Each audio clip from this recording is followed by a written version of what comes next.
আল্লাহ দুনিয়াতে যত নবী পাঠিয়েছেন, আল্লাহ দুনিয়াতে যত রাসূল পাঠিয়েছেন, সব নবী সব রাসূল তার উম্মাহকে স্লোগান শিখিয়েছেন একটা। বলেন, সব নবী এবং সব রাসূল তার উম্মাহকে স্লোগান শিখিয়েছেন কয়টা? বলেন, আপনি বাংলাদেশে আপনাকে স্লোগান শিখায় জয় বাংলা, খুব ভালো কথা দেন, কিন্তু জয় বাংলা বলে আপনারা রেখে ঠিকই হেলিকপ্টারে করে বিদেশে পলাই যায়।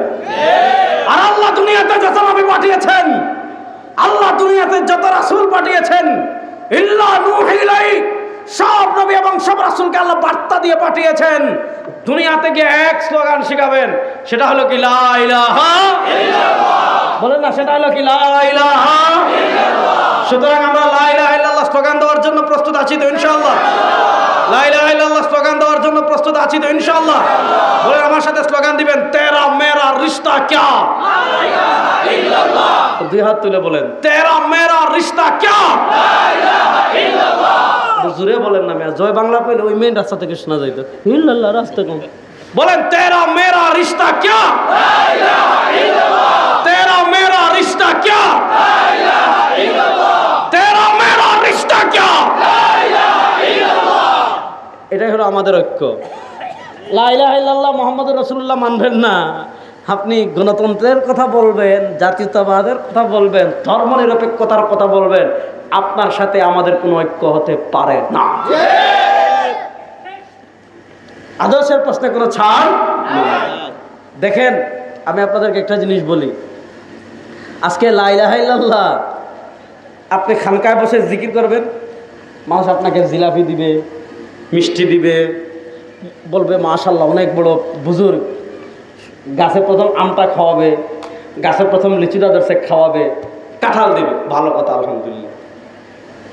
আপনি কারো বাপ মারা গিয়েছেন, তার কবরের পাশে গিয়ে বসে লা ইলাহা ইল্লাল্লাহ জিকির করতেছেন, মাশাআল্লাহ, সে পকেটে 500 টাকা দিবে, বাড়িতে দাওয়াত খাওয়াবে। কিন্তু আপনি যখন রাজপথে গিয়ে বলবেন, কারো বাপের স্লোগান দিব না, কারো নেতার স্লোগান দিব না, কারো নেত্রীর স্লোগান দেব না, আপনি বলবেন সৃষ্টি করেছেন আল্লাহ, রিজিক দেন আল্লাহ, বাঁচিয়ে রেখেছেন আল্লাহ, মৃত্যু দিবেন আল্লাহ, মৃত্যুর পর আবার জীবিত করবেন আল্লাহ, সুতরাং রাজপথে স্লোগান দিব লা ইলাহা ইল্লাল্লাহ। বলে না, রাজপথে স্লোগান দিব লা ইলাহা ইল্লাল্লাহ, তখন আপনাকে বলবে যে জঙ্গি, ঠিক না বেটি? তখন আপনাকে বলবে রাজাকার, তখন আপনাকে বলবে আপনি বাংলাদেশি মুক্তিযুদ্ধের চেতনার বিরোধী লোক। আমাদের মুক্তিযুদ্ধ কি ইসলামের বিরুদ্ধে ছিল? জীবনে না। আপনি যতজন মুক্তিযোদ্ধা বাংলাদেশে এখনো জীবিত আছে, আপনি তাদের মতামত নেন যে আপনি ইসলামের বিরুদ্ধে যুদ্ধ করেছেন কিনা। ওই মুক্তিযুদ্ধকে ইসলামের বিরুদ্ধে দাঁড় করিয়েছিল শাহবাগীরা, মুক্তিযুদ্ধকে ইসলামের বিরুদ্ধে দাঁড় করিয়েছিল নাস্তিকরা, মুক্তিযুদ্ধকে ইসলামের বিরুদ্ধে দাঁড় করিয়েছিল ভারতের দালালেরা। মুক্তিযুদ্ধের চেতনার কথা বলে বাংলাদেশ থেকে যারা ইসলামকে মায়ানাস করতে চেয়েছিল, একদল বাপের বাড়ি, মামুর বাড়ি, স্বামীর বাড়ি, শ্বশুর বাড়ি দিল্লিতে আশ্রয় নিয়েছে। নতুন বাংলাদেশে যারা মুক্তিযুদ্ধকে ইসলামের বিরুদ্ধে দাঁড় করিয়ে ইসলামী রাজনীতির দিকে পীর মাশায়েখদের বিরুদ্ধে আঙ্গুল তুলবেন, আপনারাও বাংলাদেশে থাকতে পারবেন না, মামু বাড়ি দিল্লি গিয়ে আশ্রয় নেবেন। কথা খুব ভালো করে বুঝবেন। তাহলে আমাদের স্লোগান হবে কি লা ইলাহা ইল্লাল্লাহ। আমাদের স্লোগান হবে কি লা ইলাহা ইল্লাল্লাহ। আমাদের খানকার স্লোগান হবে লা ইলাহা ইল্লাল্লাহ। আমাদের সমাজের স্লোগান হবে লা ইলাহা ইল্লাল্লাহ। আমাদের রাজপথের স্লোগান হবে লা ইলাহা ইল্লাল্লাহ। আমাদের সংসদের স্লোগান হবে লা ইলাহা ইল্লাল্লাহ। ইমাম তাবরানী হাদিস এনেছেন, কানাত রায়াতু রাসূলিল্লাহ সাল্লাল্লাহু আলাইহি ওয়াসাল্লাম সাউদা ওয়া লিওয়াহু আবিয়াদ মাকতুবুন ফীহি লা ইলাহা ইল্লাল্লাহ মুহাম্মাদুর রাসূলুল্লাহ। আমার নবীর পতাকায় লেখা ছিল লা ইলাহা ইল্লাল্লাহ মুহাম্মাদুর রাসূলুল্লাহ। আমার মুজাহিদনগরের যুবকদেরকে বলবো, পৃথিবীর প্রান্তে প্রান্তে শতাব্দীতে কালেমার পতাকার বিজয় শুরু হয়েছে। বাংলাদেশে ইসলামকে বিজয় করার জন্য, কালেমার পতাকাকে বিজয় করার জন্য প্রস্তুত আছেন না? অনেক পতাকা দেখেছেন, এবার ইসলামের পতাকা বিজয় হবে ইনশাআল্লাহ। শুনেন, আমি সব জায়গায় বলি কি জানেন, গত 100 বছর পৃথিবীতে দেখবেন খালি মুসলমানদের মারছে না? ফিলিস্তিনে এখনো মারতেছে, আগেও মারছে। আফগানিস্তানে মারছে, সিরিয়ায় মারছে, লিবিয়ায় মারছে, কাশ্মীরে মারছে, ইয়ামানে মারছে, বসনিয়া হার্জেগোভিনা মারছে, উজবেকিস্তানে মারছে, তুরস্কে মারছে, চেচনিয়ায় মারছে। গত 100 বছর তারা মারছে, এই 100 বছর আমরা মারব ইনশাআল্লাহ। কয় না রে? গত 100 বছর মার খেয়েছি, 100 বছর মার দিব ইনশাআল্লাহ। গত 100 বছর পরাজিত হয়েছে মুসলমান পৃথিবীর প্রান্তে প্রান্তে। এই শতাব্দীতে ইসলামের বিজয় কেউ দাবায় রাখতে পারবে না ইনশাআল্লাহ। কয় না? এই শতাব্দীতে ইসলামের বিজয় কেউ দাবিয়ে রাখতে পারবে না ইনশাআল্লাহ। কেন দাবিয়ে রাখতে পারবে না? দেখেন, এই শতাব্দীতে পৃথিবীর প্রান্তে প্রান্তে ইসলামের বিজয় শুরু হয়ে গিয়েছে। আফগানিস্তানে ইসলাম বিজয় লাভ করেছে, সিরিয়ায় মুজাহিদরা বিজয় লাভ করেছে, আফ্রিকা ইসলাম বিজয়ের কাছাকাছি, তুরস্কে ইসলামের দিকে ধাবিত হচ্ছে, উজবেকিস্তান তুর্কমেনিস্তান ইসলামের দিকে ধাবিত হচ্ছে, জাজিরাতুল আরব ইসলামের দিকে ধাবিত হবে ইনশাআল্লাহ।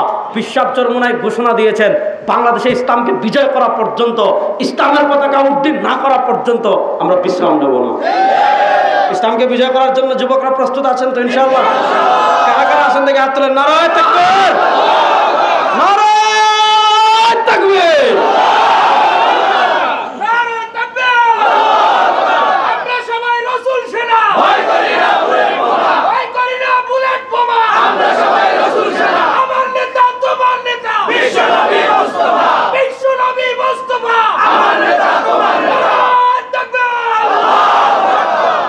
সম্মানিত হাজিরিন, এখন গুরুত্বপূর্ণ বয়ান নসিহত পেশ করার জন্য অনুরোধ জানাচ্ছি জাতীয় উলামা মাশায়েখ আইম্মা পরিষদের সম্মানিত কেন্দ্রীয় সাধারণ সম্পাদক হযরতুল আল্লাম আলহাজ হযরত মাওলানা মুফতি রেজাউল করিম আবরার সাহেব দামাত বরকাতুহুম মাআলিয়া।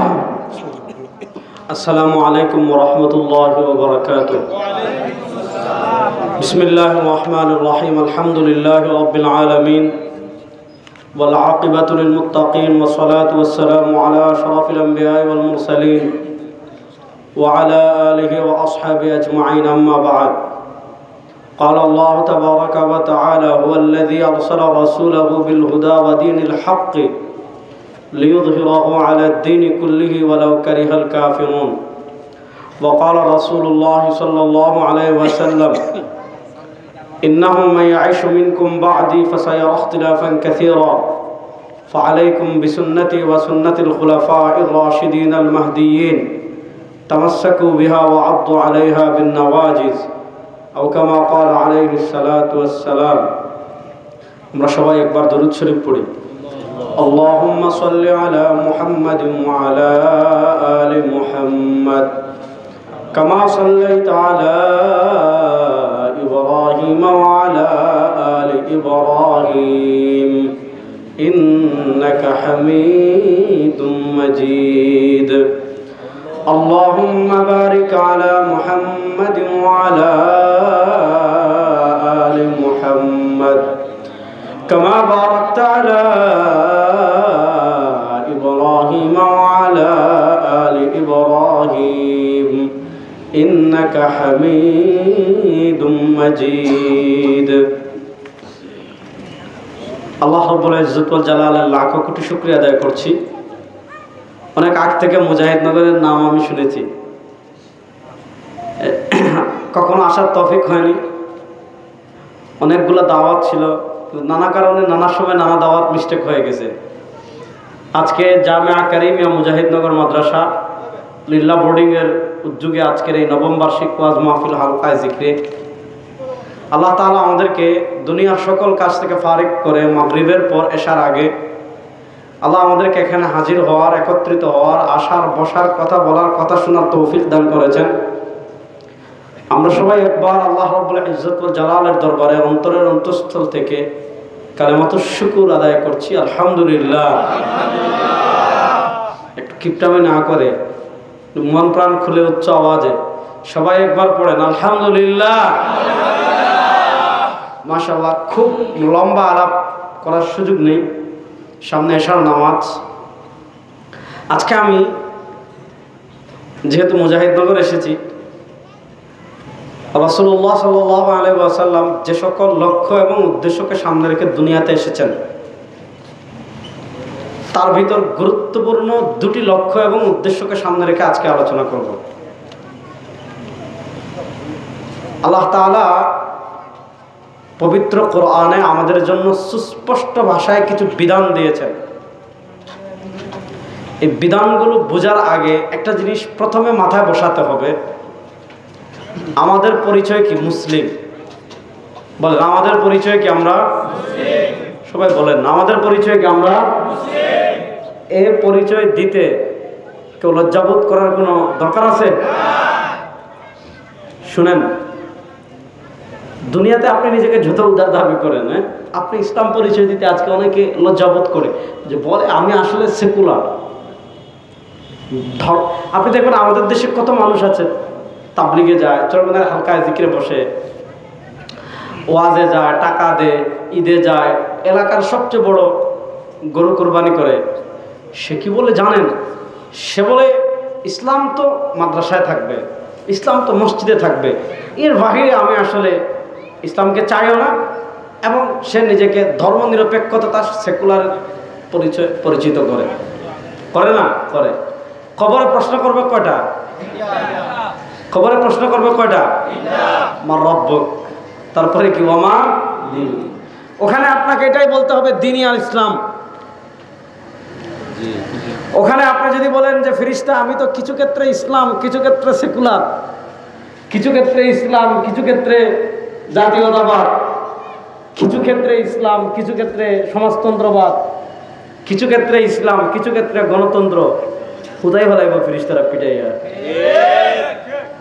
আমাদের ধর্মের নাম ইসলাম। বলেন আমাদের ধর্মের নাম ইসলাম। জোরে বলেন আমাদের ধর্মের নাম ইসলাম। সবার আওয়াজ শুনি, আমাদের ধর্মের নাম ইসলাম। ইসলাম প্রশ্নে কোন মুসলমান কখনো এক চুলও ছাড় দিতে পারে না। পৃথিবীতে দেখেন, কারো ধর্ম পরিচয় কারো কপালে লেখা নাই। আপনি যে মুসলিম, আমি যে মুসলিম, চরমনার পিসাব যে মুসলিম, আরো যত আলেম, সাহাবা, তাবেঈ, তবে তাবেঈ, মুজতাহিদ, কারো ধর্মীয় পরিচয় কারো কপালে লেখা থাকে না। আপনার হাত আছে, বিধর্মীদেরও হাত আছে, আপনার পা আছে, বিধর্মীদেরও পা আছে, আপনার দেখতে চোখ লাগে, বিধর্মীদের দেখতে চোখ লাগে, আপনার খিদা লাগে, তাদেরও লাগে, আপনার কান্না আসে, তাদেরও আসে, আপনার কষ্ট লাগে, তাদেরও কষ্ট লাগে, আপনার বিয়ে শাদী করতে হয় জৈবিক চাহিদা পূর্ণ করার জন্য, তাদেরও করতে হয়, আপনার প্রাকৃতিক প্রয়োজন পূর্ণ করার জন্য বাথরুমে যেতে হয়, তাদেরও যেতে হয়, সব সমান। তাহলে প্রশ্ন হলো, আমার যা আছে তাদেরও তা আছে, আমার যা লাগে তাদেরও তা লাগে, তাহলে একজনের পরিচয়ের ভিন্নতা কেন হলো? সবাই তো মানুষ, সবার চুল আছে, সবার নাক আছে, সবার হাত আছে, সবার পা আছে, সবার দাড়ি উঠে, সবার মুখ উঠে, সবার সব কিছু লাগে। তাহলে প্রশ্ন হলো, পরিচয়ের ভিন্নতা কেন হলো? পরিচয়ের ভিন্নতা এজন্য হয়েছে, পরিচয়ের ভিন্নতা হয়েছে বিশ্বাসের ভিন্নতার কারণে। আমরা কিছু বিশ্বাস লালন করি, যে বিশ্বাস লালন করার কারণে আমরা মুসলিম। আমাদের বিপরীত বিশ্বাস লালন করার কারণে কেউ ইহুদি, কেউ খ্রিস্টান, কেউ হিন্দু, কেউ বৌদ্ধ, কেউ নাস্তিক, কেউ মুরতাদ, কেউ জিন্দিক। তাহলে বলেন যে বিশ্বাসের পরিবর্তনের কারণে মানুষের পরিচয়ের ভিন্নতা হয়ে যায়। বিশ্বাসের পরিবর্তনের কারণে কেউ ইহুদি হচ্ছে, বিশ্বাসের পরিবর্তনের কারণে কেউ খ্রিস্টান হচ্ছে, বিশ্বাসের পরিবর্তনের কারণে কেউ হিন্দু হচ্ছে, আবার তাদের বিপরীত বিশ্বাসের পরিবর্তনের কারণে কেউ মুসলমান হচ্ছে। এবার বলেন যে বিশ্বাসের ভিন্নতার কারণে মানুষের পরিচয়ের ভিন্নতা হয়ে যায়, সে বিশ্বাসের গুরুত্ব আছে না নাই? না বাস্তব বলেন, সে বিশ্বাসের গুরুত্ব আছে না নাই? সে বিশ্বাসকে আরবিতে বলে ঈমান। সে বিশ্বাসকে আরবিতে বলে ঈমান। বুঝলাম না, মুজাহিদনগরে আওয়াজ যদি এত আসতে হয়, বাংলাদেশে ওয়াজ করবো কই? বলেন সেই বিশ্বাসকে আরবিতে বলে ঈমান। এবার আমি আপনাদেরকে একটা জিনিস বলি, ভালো করে বুঝেন। আমরা বিশ্বাস করি আমাদের রবকে আল্লাহ। আর আসতে বললেন আমাদের রবকে আল্লাহ। আমাদের রবকে আল্লাহ। আমাদেরকে সৃষ্টি করেছেন কে? আল্লাহ। আমাদেরকে রিজিক দেন কে? আল্লাহ। দেখেন, আমরাও আল্লাহরে মানি, ইহুদিরা আল্লাহরে মানে, খ্রিস্টানরাও আল্লাহরে মানে, হিন্দুরা মানে, কিন্তু তাদের মানা আর আমাদের মানা পার্থক্য আছে না নাই? ইহুদিরা আল্লাহ মানে, তবে তারা দ্বিত্ববাদী। খ্রিস্টানরা আল্লাহ মানে, তবে তারা ত্রিত্ববাদী। হিন্দুরা আল্লাহ মানে, তারা বহুত্ববাদী। ইহুদিরা বলে আল্লাহ দুইজন, খ্রিস্টানরা বলে আল্লাহ তিনজন, হিন্দুরা বলে আল্লাহ বহুজন, ইয়াহুদীদের আকীদার একটা মৌলিক পাঠ হলো দ্বিত্ববাদ। দ্বিত্ববাদী কি? ইয়াহুদীরা বলে ওয়াকালাতিল ইয়াহুদ উযাইর ইবনুল্লাহ, ইয়াহুদীরা বলে উযাইর আল্লাহর ছেলে, আল্লাহর পাঠ, অর্থাৎ আল্লাহর জন্য তারা একটা পাঠ সাব্যস্ত করে। গাছ থেকে গাছ হয়, মাছ থেকে মাছ হয়, শিয়াল থেকে শিয়াল হয়, বাঘ থেকে বাঘ হয়, সিংহ থেকে সিংহ হয়, মানুষ থেকে মানুষ হয়, আল্লাহ থেকে আল্লাহ হয়। সুতরাং আল্লাহর ছেলেও আল্লাহ। তাহলে আল্লাহ তারা দুই আল্লাহ বিশ্বাসী। ইয়াহুদীরা দ্বিত্ববাদী, খ্রিস্টানরা তৃত্ববাদী। লাকাদ কাফারাল্লাযীনা ক্বালু ইন্নাল্লাহা সালিসু সালাসা। আল্লাহর কোরআন বলে যারা তৃত্ববাদে বিশ্বাসী তারা কাফের। তৃত্ববাদ মানে কি? খ্রিস্টানরা বলে আল্লাহ, আল্লাহর ছেলে ঈসা, আর আল্লাহর স্ত্রী মরিয়ম, স্ত্রী ছেলে আল্লাহ, এই তিনজন মিলে আল্লাহ। আল্লাহর তারা তিনটা পাঠ বিশ্বাস করেছে, এজন্য তারা তৃত্ববাদী। আর হিন্দুরা হলো বহুত্ববাদী। ভারতে তাদের খোদা হলো ৩৩ কোটি। ভারতকে বলা হয় ৩৩ কোটি দেবতার দেশ, এজন্য তারা বহুত্ববাদী। আমরা বহুত্ববাদীও না, আমরা তৃত্ববাদীও না, আমরা দ্বিত্ববাদীও না, আমরা একত্ববাদী। এজন্য আমাদের স্লোগান হলো লা ইলাহা ইল্লাল্লাহ। আস্তে বলেন, আস্তে বলেন, দুই হাত তুলে বলেন। এজন্য আমাদের স্লোগান হলো লা ইলাহা ইল্লাল্লাহ। আমরা দুই খোদা বিশ্বাস করি না, আমরা তিন খোদায় বিশ্বাস করি না, আমরা বহু খোদায় বিশ্বাস করি না। আমাদের জীবন যতক্ষণ থাকবে, আমাদের প্রাণ যতক্ষণ থাকবে, আমরা আকাশ বাতাস প্রকম্পিত করে তাওহীদের স্লোগান দিয়ে বলবো লা ইলাহা ইল্লাল্লাহ, লা ইলাহা ইল্লাল্লাহ, লা ইলাহা ইল্লাল্লাহ।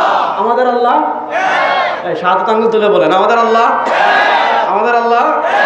দুই খোদা আমরা মানি না, তিন খোদা আমরা মানি না, চার খোদা আমরা মানি না, পাঁচ খোদা আমরা মানি না।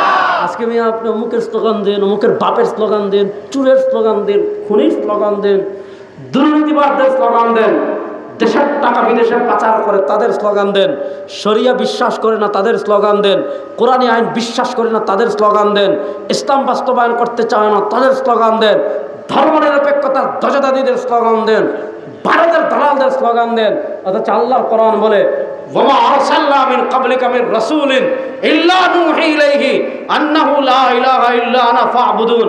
আল্লাহ দুনিয়াতে যত নবী পাঠিয়েছেন, আল্লাহ দুনিয়াতে যত রাসূল পাঠিয়েছেন, সব নবী সব রাসূল তার উম্মাহকে স্লোগান শিখিয়েছেন একটা। বলেন সব নবী এবং সব রাসূল তার উম্মাহকে স্লোগান শিখিয়েছেন কয়টা? একটা।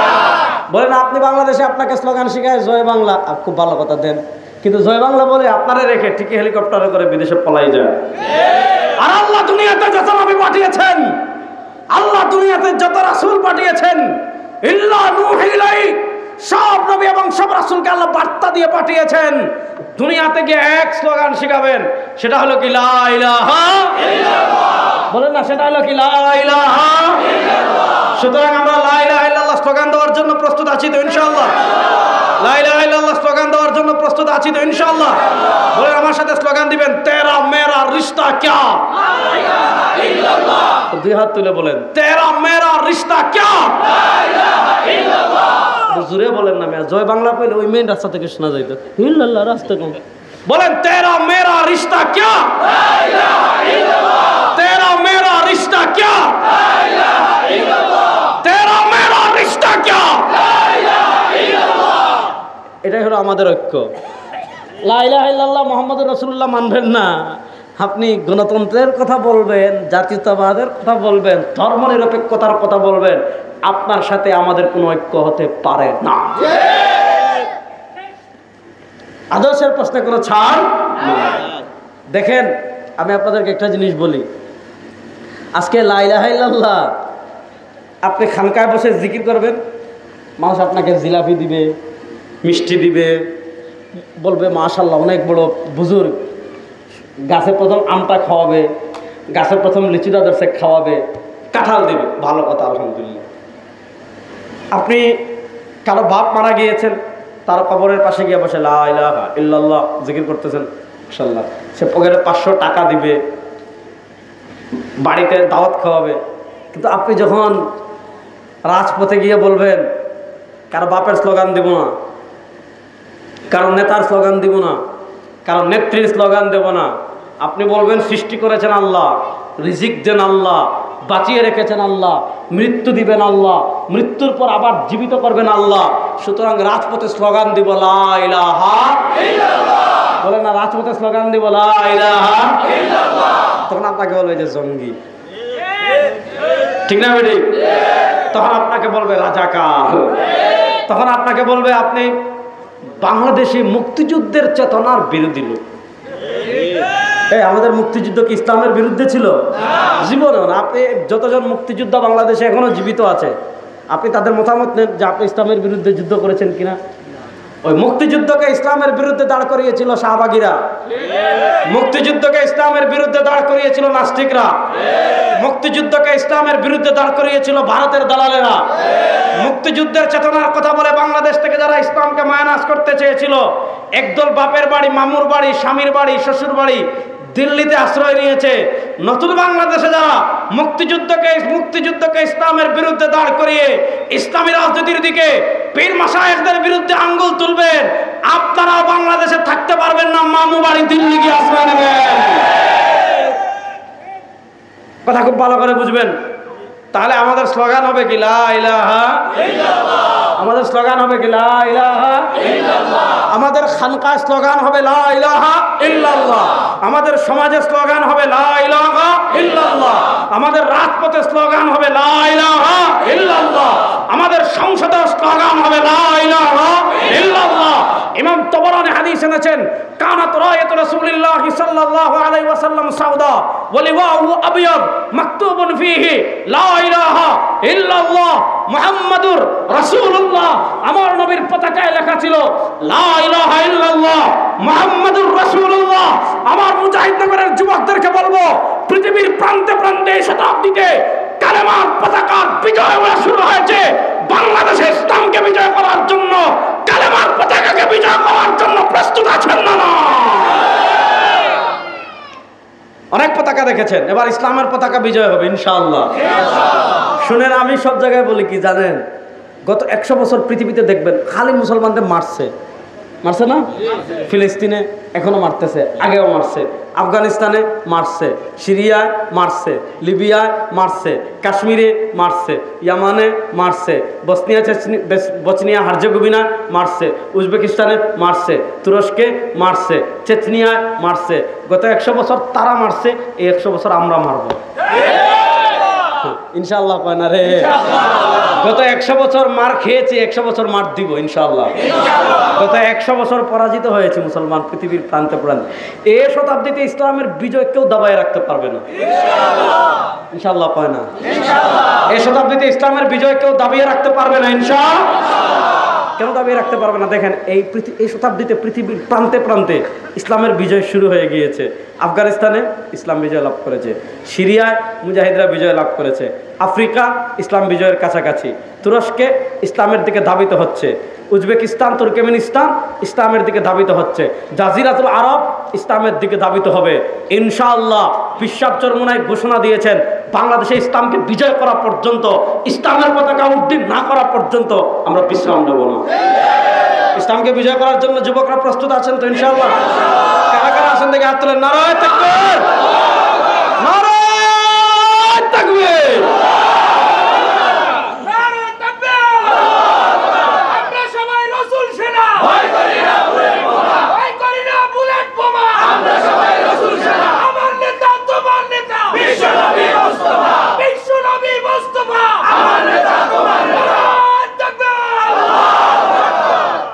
আসেন, উনি স্লোগান দিয়েছে, স্লোগান থেকে দুইটা কথা বলি। আমার নেতা তোমার নেতা না, জয় বাংলা বলে তো জয় অমুক, অমুকের সৈনিক, কত জোরে বলেন, এক কাপ লাল চা খেয়ে, আর কিচ্ছু না। ঠিক না বেটি? আমাদের নেতাকে, তোমার নেতা আমার নেতা, এ কথা একমত আছেন তো সবাই? সবাই হাত তুলেন তো দেখি ইনশাআল্লাহ। এবার আসেন, নেতা যেহেতু মানতে হবে, এবার দুইটা কথা বলি, ভালো করে বুঝেন। আমাদের দেশের মানুষের অভ্যাস কি জানেন? এই পর্যন্ত এখানে এমন কেউ আছেন যে জীবনে বাম হাত দিয়ে ভাত খাইছেন? আমরা ভাত খাই কোন হাত দিয়ে? ইস্তিনজা করি কোন হাত দিয়ে? আপনি দেখবেন আমাদের দেশের যুবকদেরকে আপনি জিজ্ঞাসা করবেন, ভাই আপনি ডান হাত দিয়ে ভাত খাচ্ছেন কেন? বলবে ডান হাত দিয়ে ভাত খাওয়া সুন্নাহ, ঠিক না বেটি? আপনি বাম হাত দিয়ে ইস্তেঞ্জা করেন কেন? বলবে ডান হাত দিয়ে ইস্তেঞ্জা করতে আল্লাহ নবী সাল্লাল্লাহু আলাইহি ওয়াসাল্লাম নিষেধ করেছেন। টাকনুর নিচে পোশাক পরিধান করা হালাল না হারাম? হারাম। যদি বলেন হারাম। টাকনুর নিচে অনেক বক্তা দেখবেন, অনেক পীর দেখবেন, অনেক ভণ্ড হুজুরদেরকে দেখবেন আবায়া পরে টাকনুর নিচে। টাকনুর নিচে আবায়া যেটা উপর থেকে ঝুলাবেন, এমন যে কোনো পোশাক, সেটা জুব্বা হোক, আবায়া হোক, প্যান্ট হোক, লুঙ্গি হোক, এগুলো টাকনুর নিচে পরিধান করা হারাম। আমি আপনাদেরকে একটা কষ্টের কথা বলি, তাহলে বুঝবেন। একটা হাদিস পড়ি, তাহলে আরো সহজে বুঝবেন। আল্লাহ নবী সাল্লাল্লাহু আলাইহি ওয়াসাল্লাম, সহিহ বুখারীতে হাদিসটা আসছে। আল্লাহ নবী সাল্লাল্লাহু আলাইহি ওয়াসাল্লাম বলেছেন, আমার উম্মার উপর এমন এক সময় আসবে, উম্মার ভিতর এমন একটা প্রজন্ম তৈরি হবে, লাতাত্তাবিউন্না সুনানা মান কানা ক্বাবলাকুম শিবরাম বিশিবরিন ওয়া যিরাআম বিযিরাইন হাত্তা লাউ সালাকু ফি জুহরি যাব্বিন লাসালাকতুমু ক্বালু আহুমুল ইয়াহুদ ওয়ান নাসারা ক্বালা ফামান। নবী করিম সাল্লাল্লাহু আলাইহি ওয়াসাল্লাম বলেন, এই উম্মার মধ্যে এমন একটা প্রজন্ম তৈরি হবে, লাতাত্তাবিউন্না সুনানা মান কানা ক্বাবলাকুম শিবরাম বিশিবরিন ওয়া যিরাআম বিযিরাইন। প্রত্যেকটা কদমে কদমে মুসলমানরা ইহুদি খ্রিস্টানদের অনুসরণ করবে, এমন অনুসরণ, অন্ধ অনুসরণ করবে ইহুদি খ্রিস্টানের। হাত্তা লাউ সালাকু ফি জুহরি যাব্বিন, ইহুদি খ্রিস্টানরা যদি গুই সাপের গর্তে প্রবেশ করে, লা সালাকতুমু, মুসলমান ইহুদি খ্রিস্টানদের এমন অন্ধ অনুসরণ করবে, এই গুহায় যে সাপ আছে মুসলমানরা দেখবে না, ইহুদি খ্রিস্টানরা ঢুকেছে, মুসলমানও ঢুকবে। ইহুদি খ্রিস্টান গু খাইলে মুসলমানও খাবে, ইহুদি খ্রিস্টান মুদ খেলে মুসলমানও খাবে, ইহুদি খ্রিস্টান ল্যাংটা হলে মুসলমানরা ল্যাংটা হবে, ইহুদি খ্রিস্টানরা যদি মাথা নেড়া করে সামনে চুল রাখে মুসলমানরা রাখবে, ইহুদি খ্রিস্টানরা যদি ফেড়া প্যান্ট পরে মুসলমানরা ফেড়া প্যান্ট পরবে। অর্থাৎ আল্লাহ রাসূল সাল্লাল্লাহু আলাইহি ওয়াসাল্লাম সাংস্কৃতিকভাবে মুসলমানরা এতটা দেউলিয়া হয়ে যাবে, সাংস্কৃতিকভাবে মুসলমানরা এতটা পরাজিত হয়ে যাবে যে প্রত্যেকটা কদমে কদমে মুসলমানরা ইহুদি খ্রিস্টানদের অনুসরণ করবে। আজকে মুসলমান ইহুদি খ্রিস্টানদের একটা সভ্যতা দেখবেন, তারা তাদের মহিলাকে ল্যাংটা করতেছে আর পুরুষদেরকে বুরকা পরাচ্ছে, ঠিক না? দেখবেন পুরুষরা কি জামা পরছে একদম এখানে, আর সাথে মহিলাদের এটা ল্যাংটা, ঠিক না বেটি? এখন বলেন, আবার দেখবেন ইউরোপ আমেরিকায় দেখবেন প্যান্ট পরে এখানে ছিঁড়া, এখানে ছিঁড়া, এখানে ছিঁড়া, পিছনে ছিঁড়া, আছে না নাই? বলেন মুসলমানরা এগুলা পরে কি পরে না? পুরুষের জন্য টাকনুর নিচে পোশাক পরিধান করা হারাম। ইহুদি খ্রিস্টানরা টাকনুর নিচে প্যান্ট পরে, টাকনুর নিচে পোশাক পরে, মুসলমানরা টাকনুর নিচে পোশাক পরিধান করে কি করে না? যেই ছেলেটা 24 ঘন্টা টাকনুর নিচে পোশাক পরিধান করে, সেও যখন অজু করে, যখন দেখবেন মসজিদে প্রবেশ করে, দেখবেন কাপড় এইভাবে করে ফেলে, টাকনুর উপর প্যান্টটা তুলে না তুলে। তাকে জিজ্ঞাসা করবেন, কেন ভাই তো টাকনুর উপর পোশাকটা কেন তুললি? সে বলবে, মসজিদে ইবাদত করার জন্য যাচ্ছি, ওখানে কেউ গুনাহ করবো। আলহামদুলিল্লাহ, খুবই ভালো কথা। আজকে এই প্রজন্ম হাত ধোয়ার ক্ষেত্রে রাসূলুল্লাহ সাল্লাল্লাহু আলাইহি ওয়াসাল্লামের সুন্নাহ মানে, খাবার খাওয়ার ক্ষেত্রে রাসূলুল্লাহ সাল্লাল্লাহু আলাইহি ওয়াসাল্লামের সুন্নাহ মানে, ঘুমানোর ক্ষেত্রে রাসূলুল্লাহ সাল্লাল্লাহু আলাইহি ওয়াসাল্লামের সুন্নাহ মানে, বাথরুমে যাওয়ার ক্ষেত্রে রাসূলুল্লাহ সাল্লাল্লাহু আলাইহি ওয়াসাল্লামের আদর্শ মানে, গোসল করার ক্ষেত্রে রাসূলুল্লাহ সাল্লাল্লাহু আলাইহি ওয়াসাল্লামের আদর্শ মানে, কবর জিয়ারতের ক্ষেত্রে রাসূলুল্লাহ সাল্লাল্লাহু আলাইহি ওয়াসাল্লামের আদর্শ মানে, মৃতকে ইশারা সওয়াবের ক্ষেত্রে রাসূলুল্লাহ সাল্লাল্লাহু আলাইহি ওয়াসাল্লামের আদর্শ মানে। ডান, খুবই ভালো কথা, আলহামদুলিল্লাহ। কিন্তু প্রশ্ন হলো, হাত যেমন ধুইবেন ওটা যেমন নবী আমাদেরকে শিখিয়েছেন, খাবার কেমনে খাবেন রাসূলুল্লাহ সাল্লাল্লাহু আলাইহি ওয়াসাল্লাম ওইটাও যেমন আমাদেরকে শিখিয়েছেন, অজু কেমনে করবেন রাসূলুল্লাহ সাল্লাল্লাহু আলাইহি ওয়াসাল্লাম ওইটাও যেমন আমাদেরকে শিখিয়েছেন, গোসল কেমনে করবেন রাসূলুল্লাহ সাল্লাল্লাহু আলাইহি ওয়াসাল্লাম ওইটাও যেমন আমাদেরকে শিখিয়েছেন, বাথরুমে যাবেন কেমনে, বের হবেন কেমনে, ওইটাও যেমন রাসূলুল্লাহ সাল্লাল্লাহু আলাইহি ওয়াসাল্লাম আমাদেরকে শিখিয়েছেন, রাষ্ট্র কেমনে চালাবেন এটা শিখান নাই? জোরে বলেন। বিচার কেমনে করবেন নবী আমাদেরকে শিখান কি শিখান নাই? সমাজ কেমনে চালাবেন রাসূলুল্লাহ সাল্লাল্লাহু আলাইহি ওয়াসাল্লাম আমাদেরকে শিক্ষা দিয়েছেন কি দেন নাই? বলছেন আমি বিষয়ে আলোচনা করব। এবার আসেন মূল কথায়। আমি যে আয়াতে কারিমা তিলাওয়াত করেছি, সে আয়াতে আল্লাহ তাআলা আমাদেরকে একটা স্পষ্ট মেসেজ দিয়েছেন, সে আয়াতে আল্লাহ তাআলা আমাদেরকে একটা স্পষ্ট বার্তা দিয়েছেন। আল্লাহ তাআলা অনেকগুলো লক্ষ্য এবং উদ্দেশ্যকে সামনে রেখে রাসূল করিম সাল্লাল্লাহু আলাইহি ওয়াসাল্লামকে দুনিয়াতে পাঠিয়েছেন।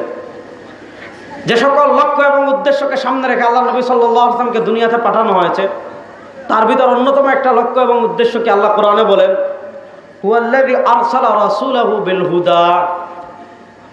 তিনি আল্লাহ তার নবীকে দুনিয়াতে কেন পাঠিয়েছেন? হেদায়েত দিয়ে। কি দিয়ে? পিছনের বাচ্চারা তোমরা দুষ্টামি করো না, চুপচাপ বসে যাও অথবা বাসায় চলে যাও। পৃথিবীতে হেদায়েত মানে কি? পথের সন্ধান। আমি যখন আজকে এখানে আসার জন্য সচিবালয় থেকে বের হয়েছে, আজকে আমাদের প্রোগ্রাম ছিল ইসলামী আন্দোলনের, তারপর আমাদের উপদেষ্টা মহোদয়দের সাথে আমাদের একটা বৈঠক ছিল, উলামা মাশায়েখের একটা প্রতিনিধি দলের। সেখান থেকে বের হয়ে আমি যখন মুজাহিদনগর আসবো, আমি চিনি না রাস্তা। মাহবুব স্যারকে ফোন করলাম যে রাস্তা বাতলে দেন। উনি যেভাবে বলেছেন এভাবে আসছি। ওখানে এসে আলামিন ভাইদের নেতৃত্বে একটা কাফেলা পেলাম। ওখান থেকে একজন মোটরসাইকেল আমার সামনে ছিল, উনি দেখিয়ে দেখিয়ে রাস্তা দেখিয়ে দেখিয়ে দেখিয়ে দেখিয়ে আমাকে এখানে নিয়ে আসতেন। এটাকে বলে হিদায়াত, পথের সন্ধান। তো পথ দুই প্রকারের পথ দেখানো। একটা হলো আপনি তাকে হাত ধরে বলবেন আসেন আমি দিয়ে আসি, এটাকে বলে ইসাল ইলাল মাতলুব, মানে জায়গা পর্যন্ত পৌঁছিয়ে দেওয়া। আটাল ইরাতুত তারিক, আপনাকে বলবে এই যে লোকেশন, আপনি এখান থেকে যাবেন, ডানে যাবেন, বামে যাবেন, সামনে গিয়ে একটা মসজিদ দেখবেন, মসজিদ দিক থেকে সোজা একটা রাস্তা কাছে দিক দিয়ে চলে যাবে, এটাকে বলে ইরাতুত তারিক, পথ দেখানো। দুনিয়াতে পথ হবে অনেক। আমরা প্রত্যেক নামাজের প্রত্যেক রাকাতে হয় আমি পড়ি একাকী, একাকী না জামাতে পড়লে আমার পক্ষ থেকে ইমাম সাহেব পড়েন সূরা ফাতিহা। সূরা ফাতিহা একটা আয়াত আছে ইহদিনাস সিরাতাল মুস্তাকিম। বাবা কিপটামি করেন না, পড়লে তো কমসে কম 50টা নেকি পাবেন। ইহদিনাস সিরাতাল মুস্তাকিম, আল্লাহ আমাকে সিরাতাল মুস্তাকিমের পথ দেখান। সিরাতাল মুস্তাকিম কি শুনেন।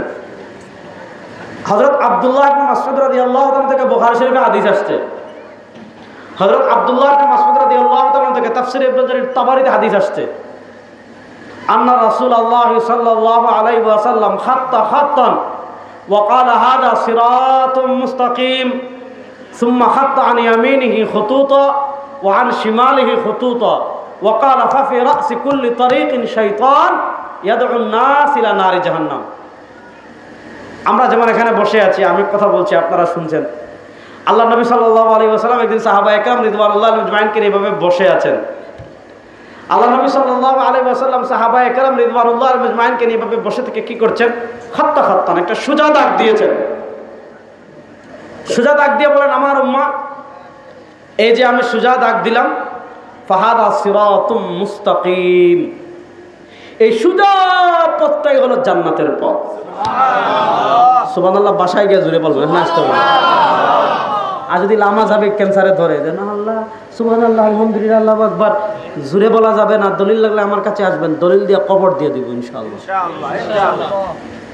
তাহলে জুড়ে বলেন না সুবহানাল্লাহ। এই সোজা পথ, এটা হলো কিসের পথ? জান্নাতের পথ। এরপরে কি করেছেন? সুম্মা খাত্তা আন ইয়ামিনিহি খুতুতা, সোজা পথের ডানে আরো অনেকগুলো পথ দিয়েছেন।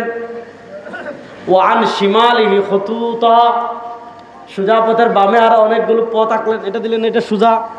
ডানে আরো অনেকগুলা পথ আঁকলেন, বামে আরো অনেকগুলা পথ আঁকলেন। একা কি বললেন জানেন? এই জান্নাতের পথের ডানে যত পথ তৈরি হবে, জান্নাতের পথের বামে যত পথ তৈরি হবে, নবী করিম সাল্লাল্লাহু আলাইহি ওয়াসাল্লাম বলেন ফাফি রাসি কুল্লি তারিকিন শাইতান, জান্নাতের পথের ডানে যত পথ তৈরি হবে, জান্নাতের পথের বামে যত পথ তৈরি হবে, ফাফি রাসি কুল্লি তারিকিন শাইতান, প্রত্যেক পথের মাথায় বসে আছে এক একটা শয়তান। ওই শয়তান কি করবে? ইয়াদউন নাস ইলা নারি জাহান্নাম, মানুষদেরকে ডেকে ডেকে জাহান্নামে নিয়ে যাবে। মানুষদেরকে ডেকে ডেকে নিয়ে যাবে কোথায়? জাহান্নামে। আচ্ছা বলেন, পৃথিবীতে কেউ কি বলবে? আচ্ছা বাংলাদেশে ভণ্ড দ্বারা আছে, মনে করেন দেওয়ানবাগি, কবরে সিজদা দেওয়া হালাল না হারাম? কেউ যদি বলে কবরে সিজদা দেওয়া হালাল, তার ঈমান আছে না গেছে? পীরে সিজদা দেওয়া হালাল না হারাম? কেউ যদি পীরকে সিজদা দেওয়া হালাল মনে করে, তার ঈমান আছে? বাংলাদেশে অনেক ভণ্ড পীর এমন আছে কিনা যাকে তার মুরিদরা সিজদা দেয়? বাংলাদেশে অনেক মাজার এমন, দরবার এমন আছে কিনা যেই দরবারের কবরে গিয়ে, খাটে গিয়ে, গাছে গিয়ে, পুকুরে গিয়ে তার মুরিদরা সিজদা দেয়? আছে না নাই? যেখানে এগুলা চলে তাদেরকে জিজ্ঞাসা করবেন যে ভাই, আল্লাহ নবী সাল্লাল্লাহু আলাইহি ওয়াসাল্লাম বলেছেন এটা জান্নাতের পথ, জান্নাতের ডানে বামে যত পথ তৈরি হবে প্রত্যেক পথ জাহান্নামের পথ। আপনি জিজ্ঞাসা করবেন ভাই, ওই যে নবী বললেন ফাহাদা সিরাতুম মুস্তাকিম, রাসূলুল্লাহ সাল্লাল্লাহু আলাইহি ওয়াসাল্লাম বলেন এই সোজা পথটাই জান্নাতের পথ, এটা কোনটা? দেওয়ানবাগিকে বলবেন, সে বলবে আমারটা। দেওয়ানবাগি তো বলছে যে আল্লাহ রাসূলের পর, সাহাবায়ে কেরামের পর পৃথিবীতে ইসলাম মরেই গেছিল, আর ইসলামই ছিল না। 1400 বছর পরে এসে এফেক্ট মুট্টা দেওয়ানবাগি হ্যাঁ, সে নাকি ওই মরা ইসলামকে আবার জীবিত করছে।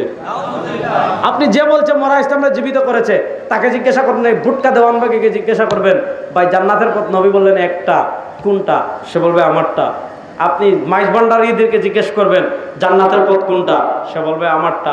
আটশোকে জিজ্ঞাসা করবেন, সে কোনটা, বলবে আমারটা। হেজবুত তাওহীদকে জিজ্ঞাসা করবেন, বলবে আমারটা। আমাদেরকে জিজ্ঞাসা করবেন, আমরা বলবো আমাদেরটা। প্রশ্ন হলো জান্নাতের পথ কোনটা? দাঁড়ান সবর, জান্নাতের পথ কোনটা এটা আমাদের চিনার দরকার আছে না নাই? জান্নাতের পথ চিনব সিরাতাল্লাযীনা আনআমতা আলাইহিম। আপনি যেই পথে চলছেন ওই পথ সাহাবা একরামের সাথে মিলে কিনা, ওই পথ তাবেঈদের সাথে মিলে কিনা, ওই পথ তবে তাবেঈদের সাথে মিলে কিনা, ওই পথ আইম্মা মুজতাহিদিনের সাথে মিলে কিনা, ওই পথ সাহাবা একরামের পথের সাথে মিলে কিনা। আপনি যদি এমন বাইপাস ইসলাম আবিষ্কার করেন, আপনি যদি এমন সহজ ইসলাম আবিষ্কার করেন, আপনি ওই ইসলাম যদি আবিষ্কার করেন যে ইসলাম সাহাবা একরামের ইসলামের সাথে মিলে না, যে ইসলাম তাবেঈদের ইসলামের সাথে মিলে না, যে ইসলাম তবে তাবেঈদের ইসলামের সাথে মিলে না, যে ইসলাম আবু হানিফার সাথে মিলে না, যে ইসলাম শাফিঈর সাথে মিলে না, যে ইসলাম মালিকের সাথে মিলে না, যে ইসলাম আহমদ ইবনে হাম্বলের সাথে মিলে না, যে ইসলাম বুখারীর সাথে মিলে না, মুসলিমের সাথে মিলে না, তিরমিজির সাথে মিলে না, আবু দাউদের সাথে মিলে না, নাসাঈর সাথে মিলে না, রব্বে কাবার কসম করে বলি এটা মদিনাওয়ালার ইসলাম হতে পারে না, শয়তানের ইসলাম। আজকে কত ধরনের ইসলাম বের হবে, ওরে বাপ রে বাপ, আছে না নাই? তাহলে জান্নাতের পথে আমরা চলতে চাই কি চাই না? আর আসতে বলেন জান্নাতের পথে কারা কারা চলতে চান, দেখে হাত তোলেন। জান্নাতের পথে আমরা চলতে চাই কি চাই না?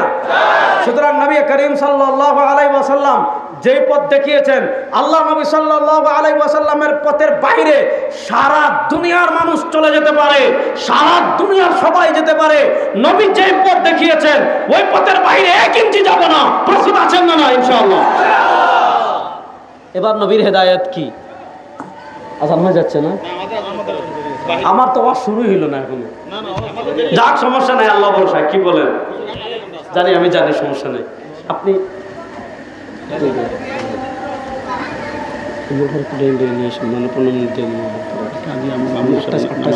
ছেড়ে দিব, কথা ভালো করে বুঝেন, খুব মনোযোগ দিয়ে বলি, শুনেন। আজকে আল্লাহ নবী সাল্লাল্লাহু আলাইহি ওয়াসাল্লাম আমাদেরকে পথ দেখিয়েছেন, এতে কারো কোনো সন্দেহ আছে?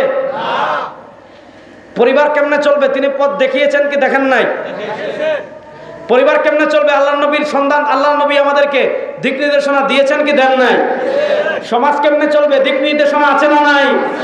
ত্যায্য সম্পত্তি কেমনে বন্টন করবেন দিক নির্দেশনা আছে না নাই? রাজনীতি করবে কেমনে করবেন এটার দিক নির্দেশনা নাই? হুজুর বলেন আছে না নাই? বলেন আছে না নাই? তবে রাষ্ট্র কেমনে চালাইবেন এই ব্যাপারে তো দিক নির্দেশনা নাই।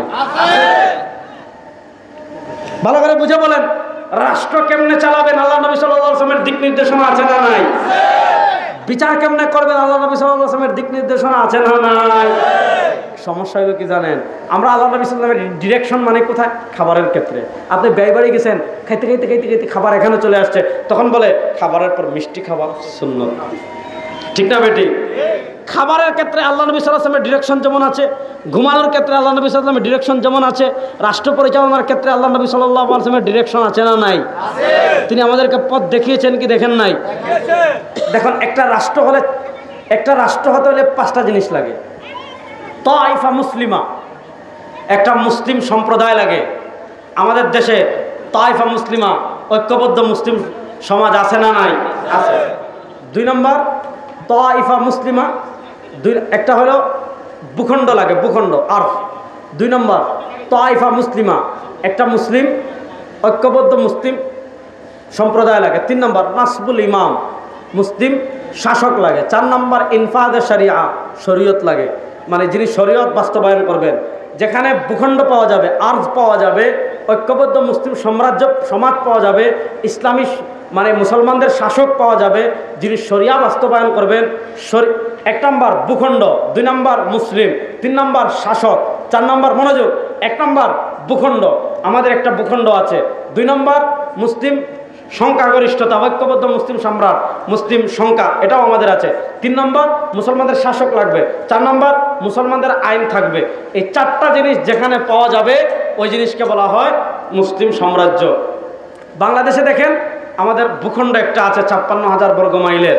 আমাদের মুসলমান আছে 92%, যদি আমরা বলি। তারপরে কিন্তু সমস্যা কি, ভালো করে বুঝেন। এই শতাব্দীতে মুসলমানদের সাম্রাজ্য আছে 57টা ইমারত। মুসলমানদের রাষ্ট্র আছে কয়টা? যুবকরা কথা বলে না। মুসলমানদের রাষ্ট্র আছে কয়টা? 57টা মুসলমানদের রাষ্ট্র আছে, 57টা। মুসলমানদের অ্যাটম বম আছে, পারমাণবিক অস্ত্র আছে না? পাকিস্তানের আছে। মুসলমানদের 57 জন রাষ্ট্রপতি আছে। মুসলমানদের 57 জন সেনাপ্রধান আছে। মুসলমানদের 57টা সেনাবাহিনী আছে। আল্লাহ তাআলা আমাদেরকে মুসলমানদেরকে পেট্রোলিয়াম দিয়েছেন। সারা পৃথিবী দাঁড়িয়ে আছে মুসলমানদের উপর। বাইরে ভাই, আল্লাহ তাআলা পেট্রোলিয়াম দিয়েছেন আমাদের, খনিজ সম্পদ দিয়েছেন আমাদের। পেট্রোলিয়াম থেকে ডিজেল হয়, পেট্রোলিয়াম থেকে অকটেন হয়, পেট্রোলিয়াম থেকে আপনার কেরোসিন হয়, পেট্রোলিয়াম থেকে আপনার ওই যে কয়লা হয়, এগুলো সব পেট্রোলিয়াম জাতীয় পদার্থ। আপনি দেখেন, তেল ছাড়া বিমান উড়বে না, তেল ছাড়া জাহাজ চলবে না, তেল ছাড়া গাড়ি চলবে না, তেল ছাড়া স্যাটেলাইট উড়বে না। সারা দুনিয়ার প্রযুক্তি দাঁড়িয়ে আছে তেলের উপর, পেট্রোলিয়ামের উপর। আর আল্লাহ তাআলা পেট্রোলিয়ামের সমুদ্র দিয়েছেন কাদের? বলে না, পেট্রোলিয়ামের সমুদ্র দিয়েছেন কাদের? প্রশ্ন হলো, আমাদের পেট্রোলিয়াম আছে, আমাদের 57টা কান্ট্রি আছে, আমাদের 57টা সেনাবাহিনী প্রধান আছে, আমাদের 57টা সেনা প্রধান আছে, আমাদের অ্যাটম বম আছে, আমাদের মিসাইল আছে, আমাদের ব্যালিস্টিক মিসাইল আছে, আমাদের ড্রোন আছে, আমাদের 250 কোটি মুসলিম আছে। প্রশ্ন হলো, এত কিছু থাকার পরও আজকে কেন গাজা ইতিহাসের নিকৃষ্টতম হত্যাকাণ্ড চলছে? আজকে কেন আরজে মুকাদ্দাস আমাদের হাতে নাই? আজকে কেন বাইতুল মাকদিস আমাদের হাতে নাই?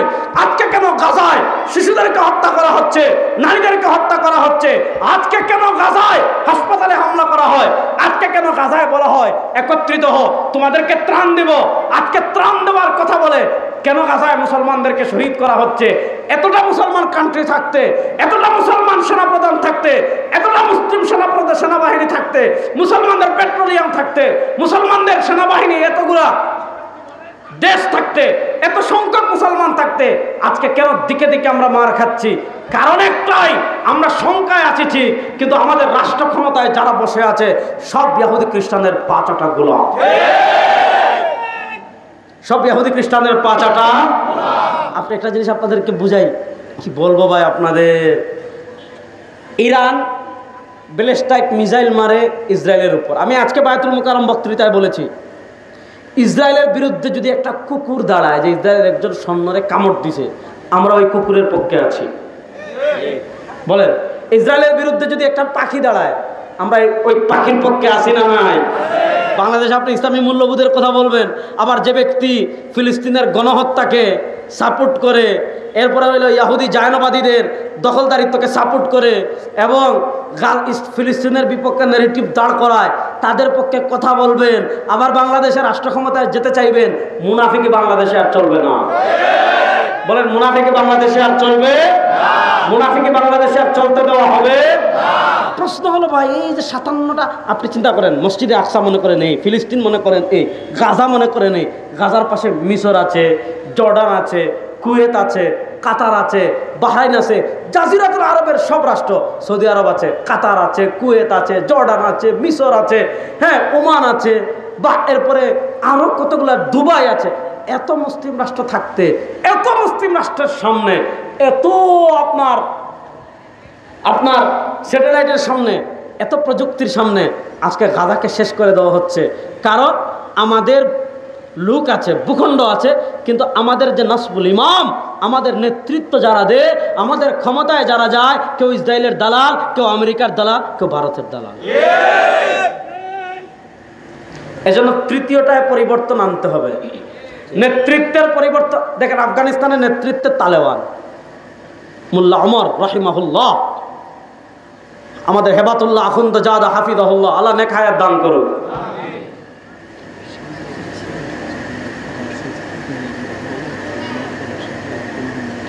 হ্যাঁ, অবশ্যই বলছি তো, নিয়ে আসেন, আসলে আমি ছেড়ে দেব। হ্যাঁ, কথা ভালো করে বুঝেন। সুতরাং এই শতাব্দীতে আপনি যদি বিজয়ী হতে হন, নেতৃত্বে আল্লাহ বিরু নেক তাকওয়াবান ব্যক্তি নেওয়ার প্রয়োজন আছে না নাই? আপনি দেখেন, আপনাদের শহীদ ইয়াহইয়া সিনওয়ার রাহিমাহুল্লাহ, আল্লাহ তার কবরকে জান্নাতের টুকরা বানিয়ে দেন। না আমিন আর আসতে বলেন। শহীদ ইয়াহিয়া সিনওয়ারি হামাসের প্রধান ছিলেন। তিনি একটা বক্তব্য দিয়েছিলেন 2023 সালে। তিনি বলেছিলেন, হে আরবের শাসকেরা, তোমরা যারা আমেরিকার দালালি করে, তোমরা যারা ইসরায়েলের দালালি করে মনে করছো ইসরায়েলের সাথে যুদ্ধ থেকে বেঁচে যাইবা, যুদ্ধ থেকে বাঁচতে পারবা না, সবাইকে ইসরায়েল যুদ্ধের সাথে জড়াই দিবে। মেতে ডোনাল্ড ট্রাম্প এসেছিল কোথায়? কাতারে। কাতারে আসার পর কাতারের যুবরাজ ডোনাল্ড ট্রাম্পকে বিমান হাতিয়ে দিয়েছে, ঠিক না? মেতে দিয়েছে বিমান। গত সপ্তাহে দেখেছেন ইসরায়েল কাতারে হামলা করে না। সুতরাং এই শতাব্দীতে আমাদের 1 নম্বর চ্যালেঞ্জ, আমাদের বাংলাদেশে ভূখণ্ড আছে, আছে না নাই? আমাদের বাংলাদেশের সংখ্যাগরিষ্ঠ মুসলিম আছে না নাই? এবার 2টা কাজ বাকি আছে। কটা কাজ বাকি আছে? নসবুল ইমাম, ইনফাদে শরিয়া। ভালো করে বুঝবেন। 3 নম্বর কাজ নসবুল ইমাম। আপনার শরিয়া যদি বাস্তবায়ন করতে হয় তাহলে আপনার নেতৃত্বে যেতে হবে যারা শরিয়াকে ধারণ করে, যারা শরিয়া বিশ্বাস করে। আপনি আম গাছ, আপনি যদি তেঁতুল গাছ লাগান, তেঁতুল গাছে আম যেমন হয় না। যারা শরিয়া বিশ্বাস করে না, যারা শরিয়া আইন বিশ্বাস করে না, তারা রাষ্ট্র ক্ষমতায় যাবে আর শরিয়া বাস্তবায়ন হবে, এটা জীবনেও সম্ভব না। সুতরাং 3 নম্বর কাজ হবে নসবুল ইমাম। মুত্তাকি পরেজগার আল্লাহওয়ালা যারা ভারতের দালালি করবে না, আমেরিকার দালালি করবে না, রাশিয়ার দালালি করবে না, পৃথিবীর কোন সুপার পাওয়ারের দালালি করবে না। যারা দালালি করবে আল্লাহ, যারা দালালি করবে নবীর, যারা দালালি করবে সাহাবায়ে কেরামের, যারা ইসলামের দালালি করবে, সেই নেক আদর্শবান মুত্তাকি মানুষদেরকে রাষ্ট্র ক্ষমতায় নেওয়ার জন্য প্রস্তুত আছেন না? না। এজন্য আমাদের মরহুম পীর সাহেব চরমনাই রহমতুল্লাহ আলাইহি, আল্লাহ তার কবরকে জান্নাতের টুকরা বানিয়ে দেন। আল্লাহ তাআলা যে মিশন তিনি রেখে গিয়েছেন সেই মিশন বাস্তবায়ন করার পক্ষে আমাদেরকে কাজ করার তৌফিক দান করেন। বাংলাদেশের নেতার পরিবর্তন অনেকবার হয়েছে। তিনি বলতেন শুধু নেতা নয়, নীতিরও বলতেন নি কথা। এজন্য আমাদের 3য় কাজ নসবুল ইমাম। নসবুল ইমাম যখন আমরা ইসলামী লোকদেরকে ক্ষমতায় দিতে পারবো, ওনারা গিয়ে দেখেন, যারা ধর্মনিরপেক্ষতার রাজনীতি করে তারা যদি ক্ষমতায় যায় ধর্মনিরপেক্ষতা প্রতিষ্ঠা করে, এটা দুনিয়ার সহজ নিয়ম। যারা সমাজতন্ত্রের রাজনীতি করে তারা সমাজতন্ত্র প্রতিষ্ঠা করে। আপনি নসবুল ইমাম ইসলামী লোকদেরকে যদি ক্ষমতায় নেন, তারা ইনফাজে শরিয়া, পরেরটা শরিয়া বাস্তবায়ন করবে। এজন্য আমি যেটা বললাম যে রাসূলুল্লাহ সাল্লাল্লাহু আলাইহি ওয়াসাল্লামের পূর্ণাঙ্গ দিন আমাদেরকে ফলো করতে হবে, পূর্ণাঙ্গ আদর্শ। আজকে আমরা আংশিক আদর্শ চর্চা করি।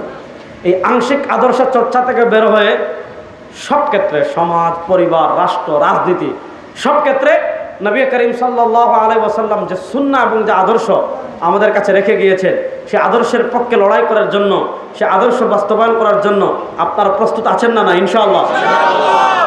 যুবকরা প্রস্তুত আছেন? মুরব্বীরা প্রস্তুত আছেন? আল্লাহ তাআলা আমাদের সবাইকে সেই আদর্শের পক্ষে থাকার তৌফিক দান করেন।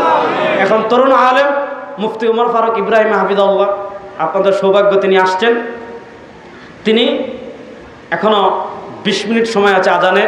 এই 20 মিনিট তিনি সংক্ষিপ্ত আলোচনা করবেন। আল্লাহ তাআলা যে কথাগুলো আমি আপনাদের সামনে পেশ করলাম, আমাকে আপনাকে সবাইকে আমল করার তৌফিক দান করুন, আমিন। আল্লাহ তাআলা রাসূলুল্লাহ সাল্লাল্লাহু আলাইহি ওয়াসাল্লামের পূর্ণাঙ্গ দিন মানা এবং আমল করার তৌফিক আমাদের সবাইকে দান করুন। আবার আপনাদের সাথে দেখা হবে, কথা হবে ইনশাআল্লাহ। ইন আসাবতু ফামিনাল্লাহ ওয়া ইন আখতাতু ফামিন্নী ওয়া মিনাশ শাইতান। সুবহানাকাল্লাহুম্মা বিহামদিকা আশহাদু আল্লা ইলাহা ইল্লা আনতা আস্তাগফিরুকা ওয়া আতুবু ইলাইক। আসসালামু আলাইকুম ওয়া রাহমাতুল্লাহি ওয়া বারাকাতুহু।